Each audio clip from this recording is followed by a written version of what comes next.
Hey, my friends, it's Matt. This is the 10-Minute Bible Hour podcast, and we are working on love.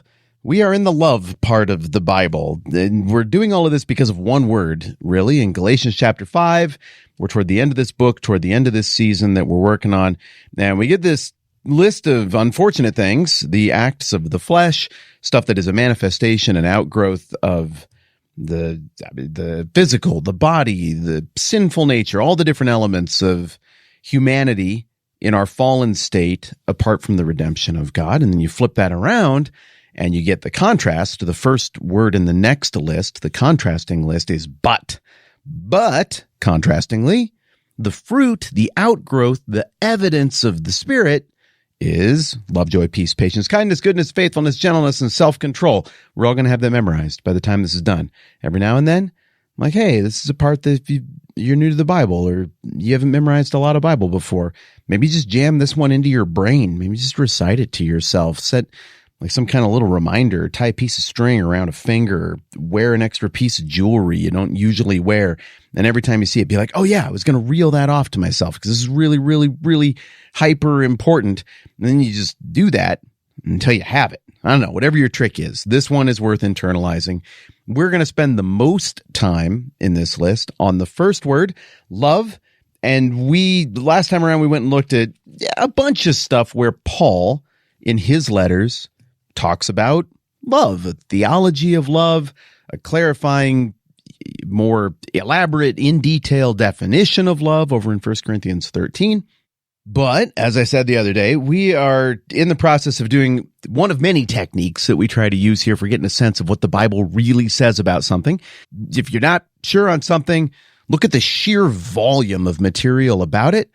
And it's like, I don't know, statisticians tell me, I'm not one of those, but statisticians tell me that sometimes you get a whole giant data set and you don't even necessarily know what you're looking for, but you look at the giant data set and patterns, points of emphasis, repetitive things will emerge. So sometimes when you study the Bible, just volume, look at a bunch of stuff. So we've looked at some things that Paul says. Well, let's consider some other biblical authors and what they do with the love thing. So we're going to go with the Gospels next. And in this case, the main character of the Gospels, well, the main character of the whole Bible is Jesus. Jesus is the centerpiece of the redemptive plan that the whole Bible is about. There's a whole lot of words and teachings from Jesus, public teachings, teachings to his disciples. And what do you know? The love thing comes up quite a bit in all of the Gospels, maybe most famously in the first of the four Gospels, the four accounts that describe the life and teachings and death and resurrection of Jesus. And the first of those, which is Matthew, which we've spent a lot of time on this podcast, your brain probably goes to the Sermon on the Mount, the first big speech, the first of 5 speeches around which the book of Matthew is structured. And in the Sermon on the Mount, we get a few teachings of Jesus recorded by Matthew that have to do with love. And they're very clarifying in terms of what love is and how counterintuitive love is to the way culture thinks about it, to the way it looks on the internet. Check this out. Matthew 5:43. This is Jesus talking, Matthew recording it. You have heard that it was said, love your neighbor and hate your enemy. But I tell you, love your enemies and pray for those who persecute you, that you may be sons of your Father in heaven. He causes his sun to rise on the evil and the good, and sends rain on the righteous and the unrighteous. If you love those who love you, what reward will you get? Are not even the tax collectors doing that?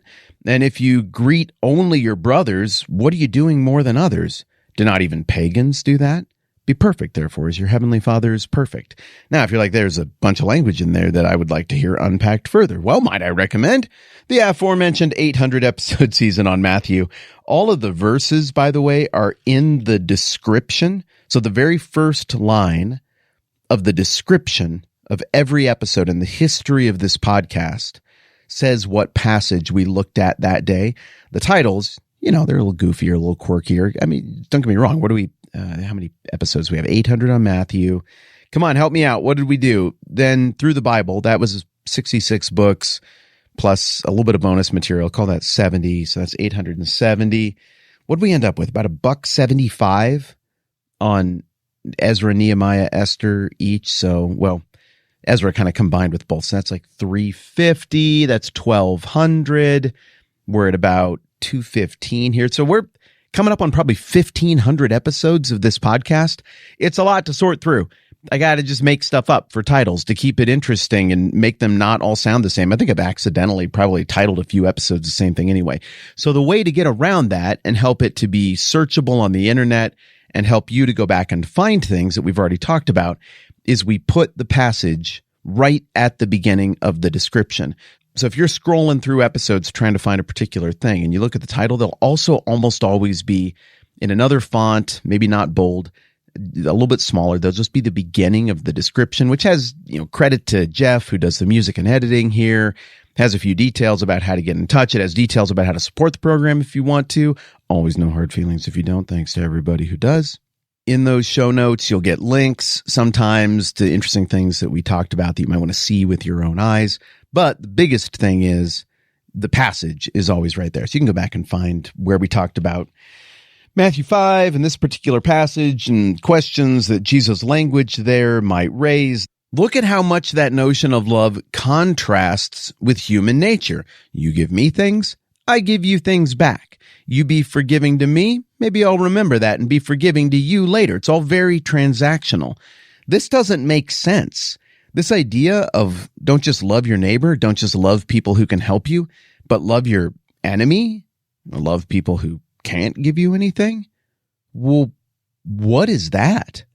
That's an entirely different set of values than the values that all of humanity has reasoned to, with very few exceptions ever, that would say, you don't live for very long, you're trying to gather resources, maybe pass them along to some kids, build something for yourself.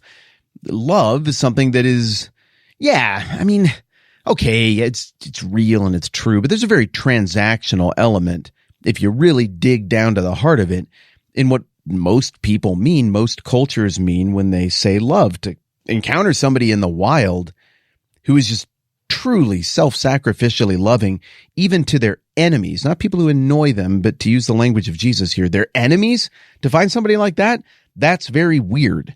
So what are we talking about when we talk about love in Galatians 5?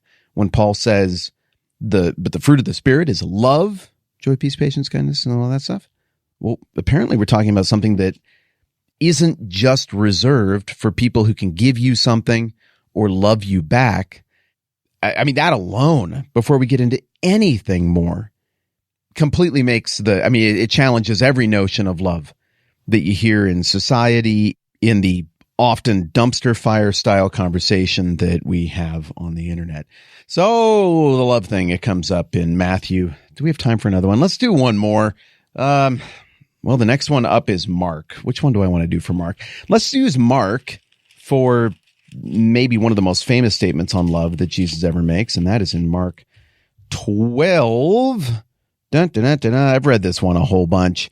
One of the teachers of the law came and heard them debating, and noticing that Jesus had given them a good answer, he asked him, of all the commandments, which one's the most important? And this is Mark 12:28, and Jesus' answer is in verse 29. Well, the most important one, he answered, is this: Hear, O Israel, the Lord our God, the Lord is one. Love the Lord your God with all your soul and with all your mind and with all your strength. And the second is this: love your neighbor as yourself. There's no commandment greater than these. So Mark, who was a student with Peter, has a little bit of overlap with some of the early missionary work in the book of Acts. He's recording Jesus, and in fairness, this appears in other gospels as well, but he's recording Jesus as saying, the big deal is love God with every element of your being, all you got, and love your neighbor as yourself. Well, we've heard it so many times, and maybe that sounds simple or easy, but this is a profound teaching, especially when coupled with Jesus talking about loving your enemies, and especially when coupled with Paul's detailed description in 1 Corinthians 13, that cross-stitch passage of what love actually looks like and all the things it isn't and all the things that is. We're getting a clearer sense of what all of this means and how all of this fits together. And tomorrow we are going to spend more time on some of the highlights of what Jesus said about love. And that seems like a great place to leave off. And can't we all agree that this love material here the last week or so, maybe with the exception of the snow babies thing, but come on, I don't want to do a whole episode ranting about snow babies, but you all don't have to keep sending me snow babies. Is that really loving? That aside, hasn't the last week or so just been delightful talking about all of this?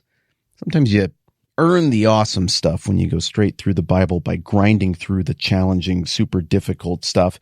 And don't get me wrong. I mean, the love stuff is challenging too, because even the beautiful description of all that it is, on the one hand, I hear that and I'm like, that's great. I love it. Just to imagine that concept even exists in the universe, let alone exudes from God and maybe could never be pulled off by people by their own effort, but God is giving people the ability to do this. I mean, that's just amazing. Also, it's very challenging because I am not always demonstrative of love as I'm seeing it described here throughout the New Testament. So I'm not saying this is necessarily easy, but it's just fun to look at this gift from God, this attribute that God invented and God owns and that God is and that God models. And I'm okay with being challenged by it. Well, more on this tomorrow. All right. I'm Matt. This is the 10-Minute Bible Hour Podcast. Let's do this again soon. Jeffrey, that is things Jesus says about love.